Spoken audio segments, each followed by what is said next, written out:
সামনের মানুষটাকে দেখে ইরা ভয় শেষ। ইরা, এবার তোর কি হবে রে ইরা? আজ বোধহয় কফির মধ্যেই তোর সলিল সমাধি হয়ে যাবে। সোহান তোর আগে পুরো টমাটো হয়ে গেছে, কারণ কফি সব সোহানের শাকের ওপর পড়েছে। Sohan, how dare you miss Ira, চিলিয়ে কথাটা বলল সোহান। ইরা তো সোহানের ধমক শুনে পুরো কাঁপতে থাকে। আশেপাশের সবাই সোহানের গলা শুনে আসে। ম্যানেজার, স্যার কি হয়েছে? সোহান, কি হয়েছে? কি হয়নি তা বলুন। এই রাবিশ মেয়েকে আমার ব্লেজারটা নষ্ট করে দিয়েছে। ম্যানেজার, স্যার ও হয়তো ইচ্ছে করে ফেলেনি। সোহান, উনি ইচ্ছে করেই ফেলেছে। ইরা তো ভয়ে কেঁদেই দিয়েছে। সোহান ইরার হাত ধরে টানতে টানতে নিজের কেবিনে নিয়ে গিয়ে দরজা লক করে দিল। ইরা, আমি সত্যি আপনাকে দেখতে পাইনি। সোহান, ও রিয়েলি? বলে সোহান ওর ব্লেজারটা খুলতে লাগলো, তারপর শার্ট। ইরা, উনি কি করছেন? উনি কি আবার সেই পার্টির মতো আমার সাথে? না, মনে মনে কথাগুলো বলল ইরা। সোহান ওর শার্টটা খুলতে যাবে তার আগে ইরা চোখে হাত দিল। ইরা, স্যার আপনি কি করছেন? আমি সামান্য একটা ভুল করেছি, তার জন্য প্লিজ আপনি আমার সাথে এমন করবেন না। Please sir. সোহান শার্টটা খুলে ইরার একদম কাছে এসে ইরার কোমর জড়িয়ে ইরাকে নিজের সাথে মিশিয়ে চোখ থেকে হাত দুটো সরিয়ে একটা হাত নিয়ে পেছনে চেপে ধরলো। ইরা, স্যার প্লিজ এরকম করবেন না আমার সাথে। সোহান এক হাত দিয়ে ইরার ঠোঁটে সেলাই করছে। ইরা তো পুরো ফ্রিজ হয়ে যাচ্ছে। ইরা, স্যার আপনি কি করছেন? স্যার প্লিজ এইভাবে বারবার আমার ইজ্জত নিয়ে খেলবেন না। আপনার অফিস থেকে যদি টাকা লোন না নিতাম তাহলে কোনোদিন আপনার মতো একটা চরিত্রহীন লোকের ছায়াও পাড়াতাম না। সোহান ইরার কথা শুনে আরো রেগে গেল। সোহান, এই মেয়ে, তোমার সাহস হয় কি করে আমাকে চরিত্রহীন বলার? চিলিয়ে কথাটা বলল সোহান। ইরা, না আর না, অনেক সহ্য করেছি। আমি একজন মেয়ে, আমারও সম্মান আছে। আমি আর এই জানোয়ারটার কাছে নিজেকে বারবার লালিত করব না। যা হয় হোক, মনে মনে কথাটা বলল ইরা। সোহান, চুপ করে আছো কেন? ডাম ইট। ইরার হাত আরো জোরে চেপে ধরলো। ইরা ব্যথায় ককিয়ে যাচ্ছে। ইরা, আপনাকে আজ বলতেই হবে কেন আপনি আমাকে নিয়ে খেলছেন। কি ক্ষতি করেছি আমি আপনার? হাত ছাড়ুন আমার। আপনি শুধু আমার বস, আর কিছু না। কোন অধিকারে আপনি আমার হাত ধরেন? ছাড়ুন বলছি। রেগে কাঁদতে কাঁদতে ইরা কথাগুলো বলে। সোহান, অধিকার? ইরা, হ্যাঁ অধিকার। সেদিন পার্টিতেও আপনি আপনার প্রভুত্ব দেখানোর জন্য ঝাঁপিয়ে পড়েছিলেন, কিন্তু শেষমেশ সেটা করেননি। আপনাকে আমি অনেক ভালো মনে করতাম, কিন্তু না, আপনার এই সুন্দর চেহারার পেছনে যে একটা জানোয়ার লুকিয়ে আছে সেটা কেউ না জানলেও আমি জেনে গেছি। সোহান ইরাকে ছেড়ে ধাক্কা মেরে ফেলে দিল। সোহান, আমি জানোয়ার? এত বড় সাহস তোমার? এই তোরা কি, হ্যাঁ? তোরা মেয়েরা তো একটা কালনাগিনের চেয়েও বিষাক্ত। তোরা শুধু লোভ করতে জানিস। লোভের জন্য নিজের স্বামী সন্তান ফেলে পরকীয়াতে মারতে তোদের বাধা লাগে না। বলে সোহান কাঁদতে কাঁদতে ও রুমের ভেতর ভাঙচুর করা শুরু করলো। সোহানের রুমটা পুরো সাউন্ড প্রুফ, তারপর আবার গ্লাসগুলো ঝাপসা। বাইরে অফিসের অনেকেই দাঁড়িয়েছিল, কিন্তু তারা আর দরজা খুলতে বলার সাহস করতে পারেননি। ইরা তো সোহানের কথা শুনে পুরো ইরা, কি হলো স্যারের? স্যার কি সব বাজে কথা বলছে? আর স্যার কাঁদছেই বা কেন? মনে মনে কথাগুলো বলল ইরা। সোহানের প্রতি ঘৃণা থাকলেও সোহানের কান্না দেখে ইরার মায়া চলে আসে সোহানের প্রতি। ইরা না পেরে সোহানকে গিয়ে থামায়। ইরা, স্যার কি করছেন আপনি? স্যার বন্ধ করুন, বন্ধ করুন এসব। সোহান থেমে গিয়ে ইরার দিকে তাকালো, তারপর কিছু না বলে ইরাকে টেনে ইরার ঠোকে ঠোক ডুবিয়ে দিল। এদিকে ইরা ছাড়ানোর চেষ্টা করছে, কিন্তু সোহান ছাড়ছেই না। ইরার মনে হচ্ছে যেন ও নিজের জালেই যেন নিজেই ফেসে আছে। সোহান টান মেরে ইরার হিজাবটা খুলে ফেললো, আর হিজাবটাতে লাগানো কিছু পিন ইরার হাতে ঘাড়ে ফুটছে। ইরার চোখ দিয়ে পানি পড়ছে। সোহান এক সময় থেমে গিয়ে ইরাকে টেনে ওর কেবিনের সোফায় ফেলে দিল। ইরা, আহ! সোহান ইরার মুখ হাত দিয়ে বন্ধ করে এক হাত দিয়ে ওর চুল খুলে দিল, তারপর ওর চুলে মুখ ডুবিয়ে ঘ্রাণ নিতে লাগলো। সোহান ইরার ঘাড়ে মুখে পাগলের মতো চুমু খাচ্ছে, কিন্তু ইরার কাছে এটা একটা বিষের মতো লাগছে। ইরা নিশ্চিত যে আজ সোহানের কাছে তার সব শেষ হয়ে যাবে। সোহান একটা সময় পর ইরার ঠোঁটে চুমু দিয়ে ইরাকে ছেড়ে দিয়ে টেনে উঠে বসালো, তারপর খালি গায়ে নিজের ব্লেজারটা পরে নিল। আর নিজের চেয়ারে গিয়ে বসলো। ইরা তো সেখানে পুরো থ হয়ে বসে আছে। সোহান হঠাৎ ইরার দিকে তাকালো। চুলগুলো এলোমেলো হয়ে আছে। আর সোহান হিজাবটা একপাশে ফেলে দেওয়াতে ইরার গায়ে কোনো ওড়নাও নেই। সোহান ইরার দিকে তাকিয়েই আছে। ইরা সোহানের মতো অত সুন্দর নয়, উজ্জ্বল শ্যামলা বর্ণের। ইরা আবার কোনো জিরো ফিগারের মেয়েও নয়, একটু গুলুমুলু। হাইটটা 5 ফুটের উপরে হবে। আর দেখতে মায়াবী। ইরা এখনো থ হয়ে বসে আছে। না, সোহান ইরাকে ধর্ষণ করেনি, কিন্তু যেটা করেছে তার জন্য ইরা মোটেও প্রস্তুত ছিল না। সোহান উঠে গিয়ে হিজাবটা তুলে ইরার পাশে বসে ইরার গায়ে জড়িয়ে দিল। এবার ইরার হুঁশ ফিরল। ও সোহানের দিকে তাকালো। সোহান, অফিস সবকিছুর জন্য উপযুক্ত নয়। সোহান চৌধুরী কারো কাছে কৈফিয়ত দেই না। তার কাছে কৈফিয়ত চাওয়ার ফল বোধহয় আপনাকে আর বোঝাতে হবে না। আপনার মতো মেয়েরা সোহান চৌধুরীর হাতের পুতুল মাত্র। আপনাদের কোথায় সম্মান থাকলো কি না থাকলো তাতে আমার কিছু এসে যায় না। আপনি শুধু মাইনে পাওয়া আমার একজন পিএ, আমার হাতের পুতুল মাত্র। তাই যেভাবে ইচ্ছে আমি সেভাবে আপনাকে ব্যবহার করব। ইরা পুরো পাথর হয়ে গেছে। ইরা, স্যার, আমি কি মাইনে পাওয়ার জন্য আমার দেহটাও বিক্রি করেছি আপনার কাছে? সোহান অট্ট হাসিতে ফেটে পড়ল। সোহান হা হা হা হা, তা হয়তো করেননি, কিন্তু ওই যে 10 লাখ টাকা, ওটার জন্য তো আপনাকে এক্সট্রা কিছু দিতেই হবে, তাই না? ডেভিল ইসমাইল দিয়ে। ইরা, অফিসে তো আরো মেয়ে আছে স্যার, আপনি কেন শুধু আমাকেই আপনার শিকার বানাচ্ছেন বলবেন? Sohan, good question. You are really intelligent. আসলে কি বলুন তো, ওদের ড্রেস আপ আপনার মতো নয়। আপনাকে দেখলে যেমন ইনটেক মনে হয় ওরা তা নয়। আর আমার আবার ইনটেক ছাড়া কিছু পছন্দ নয়, বুঝছেন?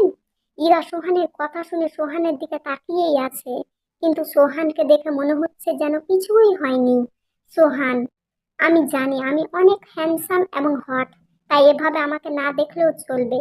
যান গিয়ে আমার ওয়াশরুমে গিয়ে ফ্রেশ হয়ে আসুন। ইরা সোহানের ওয়াশরুমে গিয়ে হিজাবটা ঠিকভাবে পরে আসলো। ইরার মাঝে যেন কোনো অনুভূতি নেই। ইরা পুরো পাথর হয়ে গেছে। সোহান, নিন এখন এসব ঢং না করে ফাইলগুলো কমপ্লিট করুন। আর হ্যাঁ, আমার শার্টটা ওখানে রেখেছি, কাল ওয়াশ করে নিয়ে আসবেন। আর যা ঘটেছে তা বেশি মনে করতে যাবেন না, না হলে ফল ভালো হবে না।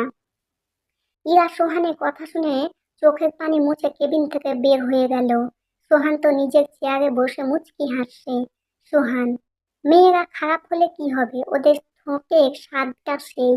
মিস ইরাকে না পেলে সেটা বুঝতাম না, বলে সোহান অট্ট হাসিতে ফেটে পড়ল। ওইদিকে ইরা কেবিনে গিয়ে চুপচাপ কাজ করছে, মুখে কোনো কথা নেই। ইরা যেন পুরো রোবট হয়ে গেছে। এমন সময় অফিসের অন্য এক এমপ্লয় ঈশিতা ইরার কেবিনে আসলো। ঈশিতা খুব স্মার্ট এক মডার্ন মেয়ে, তার ড্রেস আপেই বোঝা যায়, কিন্তু ইরাকে ও খুব পছন্দ করে। ঈশিতা, কি গো ম্যাডাম, আসতে দেবে না নাকি? হঠাৎ কারো কথাতে ইরার ধ্যান ফিরল। বেচারি এতক্ষণ ফাইলেই ডুবেছিল। ইরা, ও ঈশিতা, আসো। ঈশিতা, তা কি হলো আজ? আজ যে দুষ্ট রানীর মুখে কোনো কথা নেই, কি হয়েছে? ইরা, আরে আমার আবার কি হবে, মলিন হেসে ইরাই উত্তর দিল। ঈশিতা, না বললে তো হবে না, তুমি এত তো চুপচাপ থেকে কাজে মনোযোগ দেওয়ার বান্দা নাও। কিছু তো হয়েছে? ইরা, না কিছু না, মাকে নিয়ে একটু টেনশনে থাকি তো তাই আর কি। ঈশিতা, ও, আসলে আমার তোমার জন্য অনেক কষ্ট হয়। এত অল্প বয়সে কিভাবে তুমি সবটা সামলাচ্ছ? এদিকে সোহান স্টোর রুমের দিকে যাচ্ছিল। স্টোর রুম ইরার কেবিনের 2 দরজার পরেই। ঈশিতাকে ইরার কেবিনে দেখে সোহান ওখানে আড়ালে দাঁড়িয়ে যায়। ইরা, কি করবো বলো, বাবা তো আর নেই। এদিকে আমার তো আর কোনো ভাই বোনও নেই। আর চাচারা তো আমার বাবা মারা যাওয়ার পর আমার বাবার সম্পত্তি নিয়ে নিয়েছে। তারপর তো মায়ের এই অসুখ, এর জন্য মাস্টার্সে ভর্তি হওয়ার পর আর পড়তে পারলাম না। ঈশিতা, জানি তো। দেখো, আল্লাহ ঠিক তোমার কষ্ট সফল করবে। দোয়া করি তোমার জীবনে যেন একটা রাজপুত্র আসে, যে এসে তোমার সব কষ্ট ভুলিয়ে দেবে।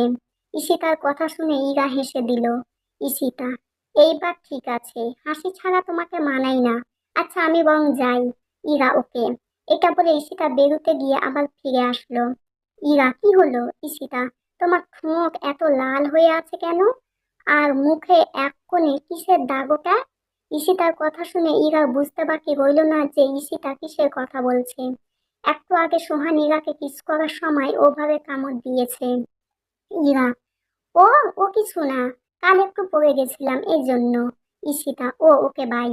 ইরা, হুঁ বাই। ঈশিতা বেরোবে এমন সময় দরজার পাশে সোহান দাঁড়িয়েছিল, আর ঈশিতা সেটা দেখে ফেলে। ঈশিতা, স্যার আপনি? সোহান, হুঁ, একটা দরকার এসেছি। ঈশিতা, ও। সোহান, এখানে আড্ডা না দিয়ে নিজের কেবিনে যান। Ishita, okay sir. ঈশিতা চলে গেল। আর ওইদিকে ইরা ঈশিতা আর সোহানের কথোপকথন শুনতে পেল। ইরা, ওই শয়তানটা আবার এখানে এলো কেন? আবার কোনো সর্বনাশ করবে কে জানে, মনে মনে কথাটা বলল ইরা। সোহান ইরার কেবিনে ঢুকলো। সোহান ইরাকে দেখে দাঁড়িয়ে গেল। সোহানকে দেখে একদিকে ইরার যেমন ঘৃণা লাগছে, অন্যদিকে সোহান কি করবে সেটা ভেবে ইরার হাত পা কাঁপছে। ইরা, স্যার আপনি? সোহান, কেন, আমার অফিসে আমি কোথায় যাব না যাব সেটা কি আপনাকে বলতে হবে? ঝাড়ি মেরে কথাটা বলল সোহান। Ira, sorry sir. সোহান, আমার স্টোর রুমে কিছু ফাইল লাগবে, আপনি আমার সাথে আসুন। ইরা, আমি? সোহান, না, এখানে আরো অনেকে আছে তো তাদের বলছি। সোহান, কি হলো, এখনো দাঁড়িয়ে আছেন কেন? ইরা, স্যার স্টোর রুমের জন্য তো পিয়ন আছে, আমাকে ডাকছেন কেন? সোহান, আমার যখন যাকে ইচ্ছে হবে আমি তখন তাকে ডাকবো। এখন আপনাকে যেতে বলেছি তাই আপনাকেই যেতে হবে। It is clear. টেবিলে বাড়ি মেরে কথাটা বলল সোহান। Ira, okay sir. সোহান ইরা দুজনে স্টোর রুমে গেল। স্টোর রুমে ঢুকে সোহান দরজা বন্ধ করে দিল। স্টোর রুমে এমনিতেই অন্ধকার, তারপর আবার সোহান দরজা বন্ধ করে দিয়েছে। আর এদিকে ইরার তো মনে মনে ভয় হচ্ছে। সোহান, কি হলো, যান ওপর থেকে ওই ফাইলটা নামান। ইরা তাকিয়ে দেখে ফাইলটা অনেক উপরে। সোহান অনেক লম্বা, সোহান ফাইলটা পারলে ভালো হতো, কিন্তু ইরার পক্ষে কাজ করা কষ্ট।